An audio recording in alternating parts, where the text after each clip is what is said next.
Hello all welcome to Bhargavi Vantillu. ఈరోజు మనం ఎప్పుడు చేసుకునే ఎగ్ కర్రీ కాకుండా ఎగ్ ఆమ్లెట్ కర్రీని సింపుల్గా టేస్టీగా ఎలా ప్రిపేర్ చేయాలో చూపించబోతున్నాను. రెగ్యులర్గా కాకుండా ఇలా ఒకసారి ఎగ్ కర్రీని ట్రై చేయండి, చాలా బాగుంటుంది. కొందరికి ఎగ్ ఇష్టం లేని వాళ్ళు కూడా ఈ ఎగ్ ఆమ్లెట్ కర్రీ చేస్తే చాలా ఇష్టంగా తింటారు. మరి ఎగ్ కర్రీని ఎలా ప్రిపేర్ చేసుకోవాలో వీడియోలోకి వెళ్ళి చూసేద్దాం.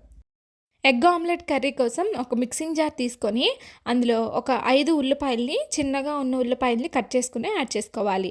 ఒక పెద్ద టమాటాని యాడ్ చేసుకొని ఒక 10-12 వరకు వెల్లుల్లి రబ్బలు, 1 ఇంచు వరకు అల్లం ముక్క వేసుకుంటే మనకి టేస్ట్ అనేది బాగుంటుంది. అల్లం ముక్క వల్ల ఫ్లేవర్ కూడా ఘాటు వచ్చి టేస్ట్ బాగుంటుంది. ఇప్పుడు మూత పెట్టుకొని వాటర్ ఏమీ అస్సలు వేయకుండా పేస్ట్లా అయ్యేంత వరకు మిక్సీ పట్టుకోవాలి.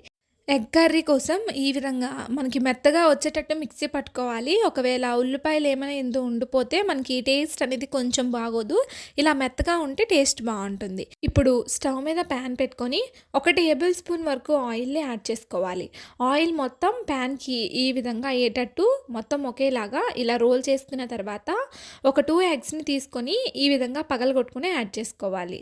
మీ ప్యాన్లో ఎన్నైతే ఎగ్స్ సరిపోతాయో అన్నీ మీకు కావాల్సినన్ని యాడ్ చేసుకోవచ్చు. నేనైతే ఇక్కడ 2 మాత్రమే యాడ్ చేస్తున్నాను. చూడండి, ఈ విధంగా ఆయిల్ మొత్తం ఎగ్కి ఈ విధంగా పట్టేలాగా ఒకసారి అటు ఇటు తిప్పుకోవాలి. ఇప్పుడు ఇంకొక ఎగ్ని కూడా ఇదే విధంగా పగలగొట్టుకుని యాడ్ చేసేసుకోవాలి.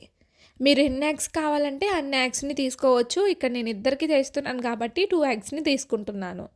ఒకవేళ మీరు ఎగ్స్ వేసుకున్న తర్వాత చందమామ మధ్యలో ఉండడం ఇష్టం లేని వాళ్ళైతే ఈ విధంగా వీడియోలో చూపిస్తున్న విధంగా గరిటెతో మొత్తం ఈ ఆమ్లెట్కి మొత్తం స్ప్రెడ్ అయ్యేలాగా చేసుకోవాలి. ఒకవేళ మేము అలా తినేస్తాము అనుకునే వాళ్ళైతే అలా ఉంచేసుకోవచ్చు. నేనైతే నాకు అలా ఇష్టం ఉండదని ఈ విధంగా స్ప్రెడ్ చేసుకుంటున్నాను.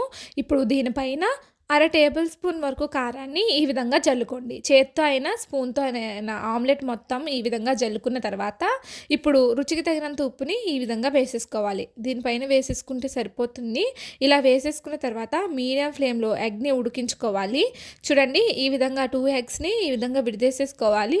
దేనిగా సపరేట్ చేసుకుంటే మనకి తిప్పుకున్నప్పుడు ఈజీగా ఉంటుంది, లేకపోతే మనకి చితికిపోతుంది. కొంచెం ఒక 5 నిమిషాలకి ఈ విధంగా మనకి ఎగ్ అనేది ఉడుకుతుంది. ఈ టైంలో ఇంకొక సైడ్ తిప్పేసుకోవాలి. జాగ్రత్తగా తిప్పుకోవాలి. నాకు ఈ రెండో ఎగ్ తిప్పేటప్పుడు కొంచెం నాకు చిదుకుపోయింది. అయినా సరే పర్వాలేదని నేను ఈ విధంగా తిప్పేసుకున్నాను. సో మీరు కూడా అన్నీ కూడా ఇదే విధంగా తిప్పేసుకోవాలి. ఇలా తిప్పుకొని ఇంకొక 2 నిమిషాల పాటు ఉడికితే సరిపోతుంది. మనకి ఎగ్ అనేది మరీ మాడిపోయేలా అయిపోతే టేస్ట్ అనేది బాగోదు. సో ఈ మాత్రం హాఫ్ బాయిల్ అయితే సరిపోతుంది. ఇప్పుడు అదే ప్యాన్లో 1 టేబుల్ స్పూన్ వరకు ఆయిల్ని యాడ్ చేసుకోవాలి. ఆయిల్ వేడెక్కిన తర్వాత 1/2 టేబుల్ స్పూన్ వరకు ఆవాలు, 1/2 టేబుల్ స్పూన్ వరకు జీలకర్రని యాడ్ చేసుకోవాలి. ఈ 2 కూడా మనకి చిటపటలాడే అంతవరకు ఫ్రై చేసుకోవాలి. ఈ 2 కాస్త ఫ్రై అయిన తర్వాతే మనం మిగతా ఇంగ్రీడియంట్స్ వేయాలి, లేదంటే మనకి పచ్చివాసనలా ఉండిపోయి టేస్ట్ బాగోదు. ఇప్పుడు మనం ముందుగా మిక్సీ పట్టుకున్న ఉల్లిపాయ, టమాటో, వెల్లుల్లిపాయ, అల్లం పేస్ట్ని మొత్తాన్ని ఈ విధంగా యాడ్ చేసుకోవాలి. 2 ఎగ్స్కి ఈ విధంగా మనకి పర్ఫెక్ట్గా సరిపోతుంది. టమాటా, ఉల్లిపాయ పచ్చివాసన పోయేంత వరకు మీడియం ఫ్లేమ్లో కుక్ చేసుకోవాలి. ఇలా మొత్తం కలిసేలాగా మిక్స్ చేసుకున్న తర్వాత మీడియం ఫ్లేమ్లో బాగా కుక్ చేసుకోవాలి. మరి మనకి పచ్చివాసనలో ఉంటే మనకి కూర టేస్ట్ అనేది అస్సలు బాగోదు.